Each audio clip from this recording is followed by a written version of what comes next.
എൻ്റെ എല്ലാ കൂട്ടുകാർക്കും രമ്യാസ് വേർഡിലേക്ക് ഒരിക്കൽ കൂടി സ്വാഗതം. അപ്പം ഞാൻ ഇന്ന് പീച്ചിങ്ങയും ഉണക്കച്ചെമ്മീനും കൂടെ മിക്സ് ചെയ്തിട്ടുള്ള ഒരു ഉപ്പേരിയാണ് കേട്ടോ കൂട്ടുകാരെ കാണിക്കുന്നത്.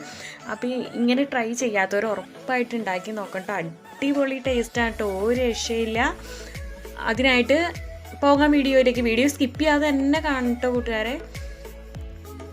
ഇതിനായിട്ട് ഞാനൊരു പീച്ചിങ്ങ എടുത്തിട്ടുണ്ട്. അപ്പോൾ അത് രണ്ടായിട്ട് ആദ്യം തന്നെ ഒന്ന് കട്ട് ചെയ്തു. എന്നിട്ട് അതിലെ ആ നാര് പോലെയുള്ള ഭാഗം ഉണ്ടല്ലോ, അത് നമുക്കൊന്ന് ആദ്യം തന്നെ ഒന്ന് ചെത്തിക്കളയാം.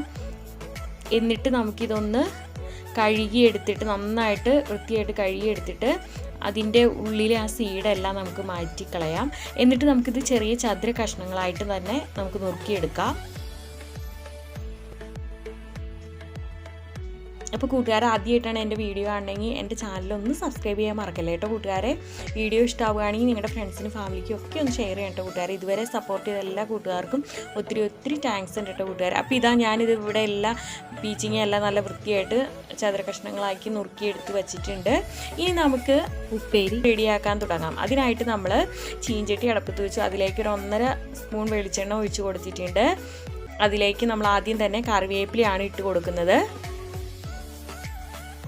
ഇനി ഇതിലേക്ക് നമ്മൾ ഒരു 2 സവാള ഞാനിവിടെ നുറുക്കിയെടുത്ത് വച്ചിട്ടുണ്ട്, കനം കുറച്ച് അരിഞ്ഞെടുത്ത്. പിന്നെ നമ്മൾ 50 ഗ്രാം ഉണക്കച്ചെമ്മീനാണ് ഇവിടെ വൃത്തിയാക്കി എടുത്ത് വച്ചിരിക്കുന്നത്.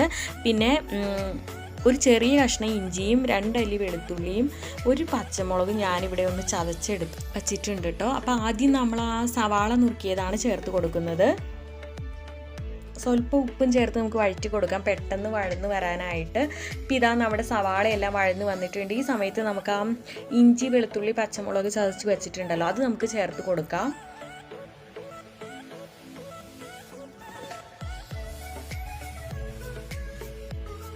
ഇപ്പോൾ ഇത് ഒരുവിധം മൂത്ത് വന്നിട്ടുണ്ട്. ഈ സമയത്ത് നമുക്ക് ഇതിലേക്ക് ഒരു 1/2 സ്പൂൺ മഞ്ഞൾപ്പൊടിയാണ് ഞാൻ ചേർത്ത് കൊടുക്കുന്നത്. പിന്നെ ഒരു 1.5 സ്പൂൺ നമ്മൾ എരിവുള്ള മുളക് പൊടിയാണ് കേട്ടോ ഇപ്പോൾ ചേർത്ത് കൊടുത്തിരിക്കുന്നത്. എരിവിന് നമ്മൾ പിന്നെ വേറെ ഒന്നും നമ്മൾ ഇതിലേക്ക് ചേർക്കുന്നില്ല കേട്ടോ കൂട്ടുകാരെ. അപ്പോൾ അത് കാരണം നല്ല എരിവുള്ള മുളക് പൊടിയാണ് ഞാൻ ചേർത്ത് കൊടുത്തിരിക്കുന്നത്. ഇനി ഇത് ഒരുവിധം നന്നായിട്ട് മൂത്ത് വരുമ്പോൾ അതിലേക്ക് നമ്മൾ ആ എടുത്ത് വെച്ചിരിക്കുന്ന ഉണക്കച്ചെമ്മീൻ ഉണ്ടല്ലോ, ഞാനിവിടെ 50 ഗ്രാം ഉണക്കച്ചെമ്മീനാണ് എടുത്തിരിക്കുന്നത്, അത് നമുക്ക് ഇതിലേക്ക് ചേർത്ത് കൊടുക്കാം.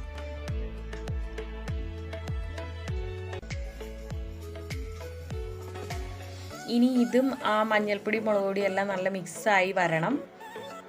ഇനി ഇതിലേക്ക് ഒരു 2 മിനിറ്റ് വഴറ്റിയാൽ മതി. ഇനി ഇതിലേക്ക് നമ്മൾ നുറുക്കി വച്ചിരിക്കുന്ന പീച്ചിങ്ങ ഇട്ട് കൊടുക്കുകയാണ്. പിന്നെ പാകത്തിനുള്ള ഉപ്പും ചേർത്ത് ഈ സമയത്ത് ചേർത്ത് കൊടുക്കാം. ഇനി ഇത് നന്നായിട്ടൊന്ന് മിക്സ് ചെയ്തെടുക്കാം. അപ്പോൾ ഇതിലേക്ക് ഒട്ടും തന്നെ വെള്ളം ചേർക്കേണ്ട ആവശ്യമില്ല കേട്ടോ കൂട്ടുകാരെ. വെള്ളം ചേർത്താൽ ഇത് കുഴഞ്ഞു പോകാൻ സാധ്യതയുണ്ട്. നമ്മൾ ഇത് പീച്ചിങ്ങയിൽ നിന്ന് തന്നെ വെള്ളം ഇറങ്ങി വന്നോളൂ. അപ്പോൾ നമ്മളിത് നന്നായിട്ട് മിക്സ് ചെയ്തിട്ടൊന്ന് അടച്ചു വെച്ച് കൊടുത്താൽ മതി. പെട്ടെന്ന് തന്നെ വെന്തും കിട്ടും കേട്ടോ കൂട്ടുകാരെ.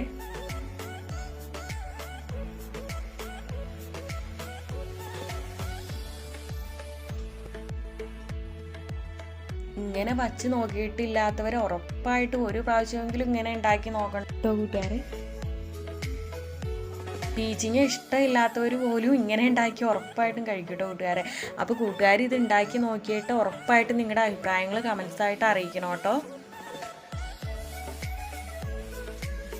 അപ്പോൾ ഇനി അടുത്തൊരു വീഡിയോ ആയിട്ട് വരുന്നവരെ okay, tata bye bye, thanks for watching.